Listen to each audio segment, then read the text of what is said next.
Lotto results now.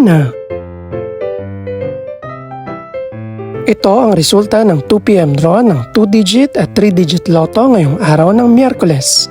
Para sa 2-digit lotto, ito ang mga numerong lumabas: 29 at 18 in exact order.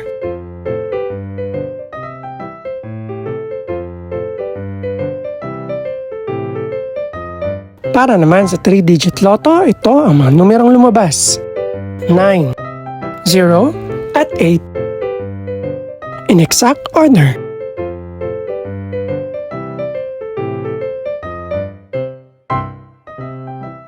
Ito naman ang mga estimated price ng mga gaganaping lotto draw mamayang gabi.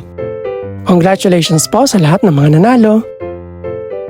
Pakiclick na rin ang subscribe button para updated ka sa mga susunod pang resulta ng lotto draws. Good luck po and maraming salamat!